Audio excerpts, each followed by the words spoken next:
Comment fixer son prix de vente, en particulier quand on est dans les industries créatives? Bonjour, je suis Amina Diagne, coach d'affaires et formatrice en entrepreneuriat. Il y a quelques années, j'ai fondé Minapro, qui est une structure qui accompagne les entrepreneurs dans la structuration globalement de leur activité. Durant les années d'accompagnement, j'ai eu à accompagner des dizaines d'entrepreneurs qui sont dans le secteur des industries créatives et l'une des problématiques, c'était comment réussir à déterminer le bon prix de vente. J'avais deux cas. Soit un entrepreneur qui ne met pas le bon prix et qui va mettre un prix très bas en se disant quand les affaires vont marcher, je vais pouvoir augmenter les prix et ça ne se passe pas bien quand on adopte cette approche-là, on va dire pourquoi. Ou bien des entrepreneurs qui venaient de se lancer et décidaient tout seuls qu'ils allaient se positionner dans le luxe sans respecter les codes et se retrouver finalement avec un prix qui est considéré comme étant exorbitant par rapport au marché. Alors, il est vrai qu'il y a une dimension psychologique du prix, ce n'est pas 1 plus 1 égale 2 et une règle qui s'applique partout, mais il y a quand même une base qu'il est important de bien intégrer avant de pouvoir toucher à cette partie psychologique du prix. Quand on parle de base, c'est d'abord important de bien savoir calculer son prix de revient. Une des erreurs que je peux voir sur un des entrepreneurs avec qui j'ai travaillé et qui créait des porte-clés en cuir, qui mettait finalement un prix très bas en me disant « oui, mais je ramasse des chutes, etc. Donc, je peux mettre le prix que je veux finalement parce que c'est à partir de la récupération que j'ai eu à créer mon produit. » Ce n'est pas une bonne manière parce que si un jour cette personne-là, pour une raison ou une autre, est obligée d'acheter la matière première, le prix devient tout de suite beaucoup trop bas pour lui permettre d'avoir une certaine rentabilité. Donc, quand on parle de connaître le prix de revient, c'est déjà pouvoir comprendre avec un seul article quelle est la quantité d'argent que j'ai eu à dépenser et être sûr qu'on a calculé le tout. Donc si par exemple on est dans la maroquinerie, pour chaque article que l'on produit, on doit être capable de déterminer ce que l'on appelle nos charges directes ou alors nos coûts variables qui signifient pour un sac, voilà la quantité de cuir dont j'ai besoin, voilà la quantité de fil dont j'ai besoin, voilà les accessoires que j'ai eu à mettre sur le sac, voilà le type de fermeture également. Et donc, tous ces éléments-là permettent de déterminer, pour produire un sac, voilà le montant que je dépense. Une fois qu'on a bien réussi à déterminer ce montant-là, il est important de faire la distinction maintenant entre ce que l'on va appeler les charges directes et ensuite les charges indirectes.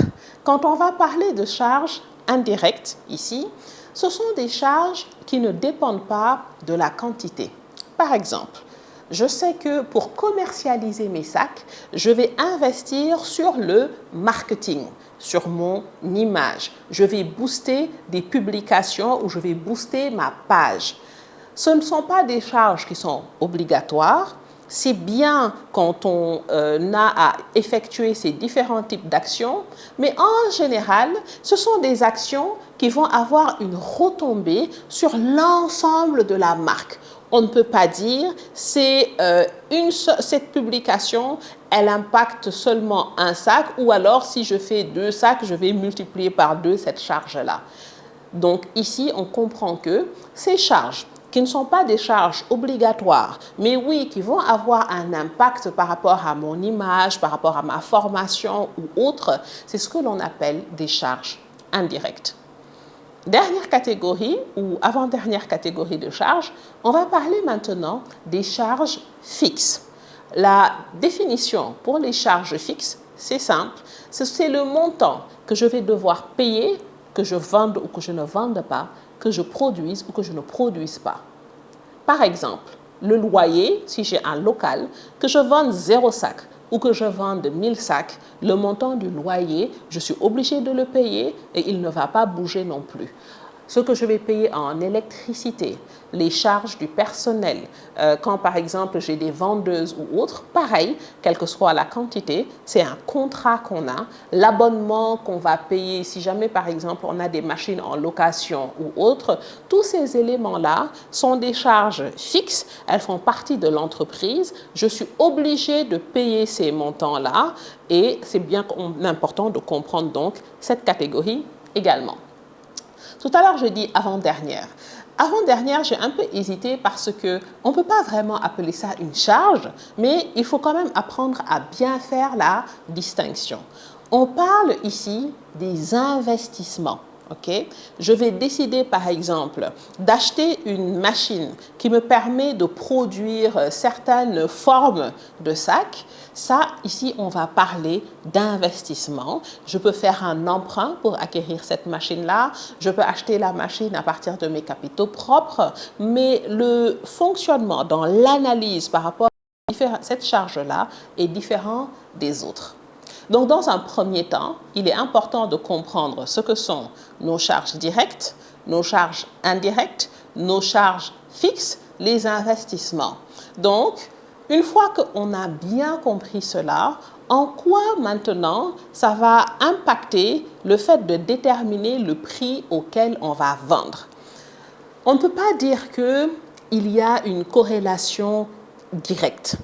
Par contre, ce qui est important de savoir, c'est de pouvoir bien avoir conscience de combien on dépense en charge directe pour produire un article, pour pouvoir ensuite déterminer, OK, on veut être sûr que ce montant-là, on doit produire par exemple tant de sacs et de pouvoir faire ces calculs, que ce soit par rapport aux fournisseurs, anticiper sur les montants que l'on va dépenser. Donc, c'est important de connaître ce montant. C'est ce qui va nous permettre également, au moment où on va calculer notre bénéfice, de pouvoir facilement déterminer si j'ai un sac qui coûte 1000 francs et que je l'ai revendu à 5000, ce qu'on appelle ma marge directe. Avant de calculer les autres charges, je sais que sur chaque sac vendu, j'ai gagné 4000 francs. Okay?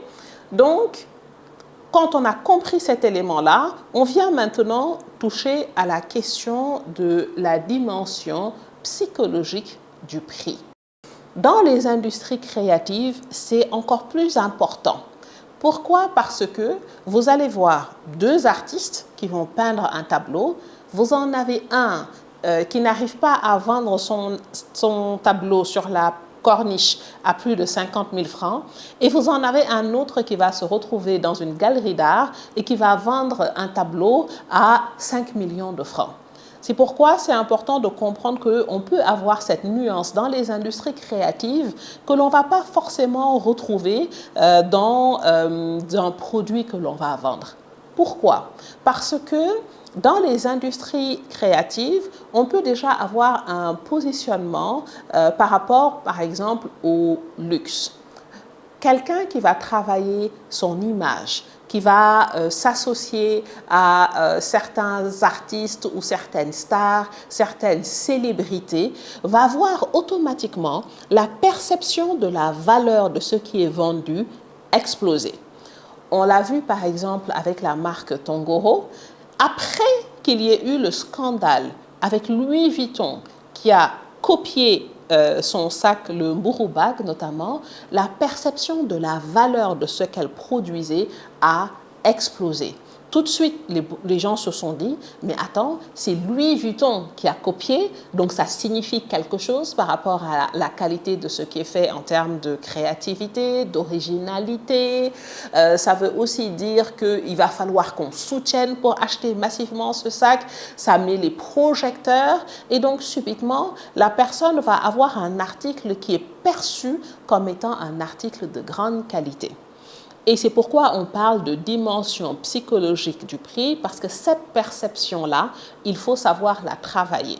Vous pouvez travailler avec des cabinets de relations publiques qui vont s'organiser pour être sûr que l'article que vous proposez est vu dans une série télé, a été porté par telle ou telle star, et tout de suite les gens se disent « Oh, Viviane a porté le sac de cette marque-là, Viviane est une star, je veux montrer que je fais partie des stars, donc je vais aller me procurer ce sac-là, quel que soit le prix qu'il coûte. » Alors, quand on comprend qu'il y a cette dimension psychologique du prix, c'est important maintenant de travailler à améliorer la valeur perçue par rapport à l'article que l'on propose. Ça va jouer sur le packaging, l'emballage, les vidéos, les photos que l'on va faire pour dire voilà l'œuvre d'art que l'on produit, voilà cet article exceptionnel que l'on produit qui est porté par tel ou tel influenceur. C'est pourquoi je dis oui, c'est important de pouvoir déterminer sur une partie comptable financière à chaque article vendu, voilà ce que je gagne, pouvoir aussi estimer, voilà le temps qu'il me faut pour produire cet article-là. Donc, ma capacité de production, est-ce que c'est 1000 portefeuilles parce que j'ai une machine industrielle ou est-ce que c'est 10 portefeuilles parce que c'est fait à la main avec des articles, des accessoires qui ont été sélectionnés à la main et donc si je ne peux en faire que 10, à ce moment-là, je suis obligée de les vendre à un certain prix. Mais là encore, il y a tout un storytelling à faire autour de cette marque-là.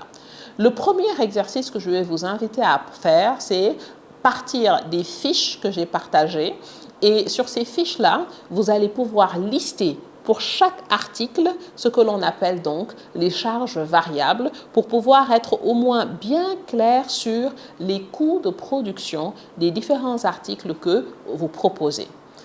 Une fois que ça c'est fait, vous allez maintenant évaluer qui sont les meilleurs dans votre industrie. Qu'est-ce qu'ils vendent? À quel prix ils le vendent, qu'est-ce qui fait d'eux les meilleurs. On ne va pas pouvoir vendre une matière synthétique souvent au même prix qu'un sac avec un cuir travaillé et autres. Il y a des accessoires qui sont bas de gamme, des accessoires qui sont haut de gamme. Donc là, c'est ça qui va expliquer aussi pourquoi quelqu'un peut trouver justifié de dépenser plus pour une marque comparée à une autre marque. Si vous avez décidé de vous positionner sur du luxe, mais que vous prenez des accessoires que l'on trouve au marché et que le sac, au bout de 10 fermetures, ouvertures, la fermeture éclate s'il y en a une, ou bien les accessoires changent de couleur, ça va vous faire plus de mal en réalité que quelqu'un d'autre qui a fait l'investissement sur des accessoires de qualité. Donc, quand on va parler de code aussi dans le luxe, c'est important d'être sensible à ces différents éléments-là. Sur les codes du luxe, c'est un autre contenu que vous allez pouvoir consulter et je vous invite surtout à faire vos propres recherches pour pouvoir déterminer comment vous vous positionnez par rapport à cette industrie du luxe. Quand on rentre dans le détail de la dimension psychologique du prix, les tarifs des concurrents comptent.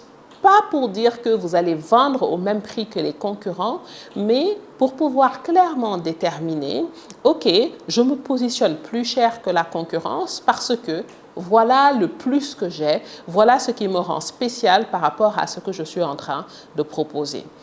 Donc, c'est important de bien connaître aussi les prix pour pouvoir décider du positionnement qu'on va avoir à ce niveau-là.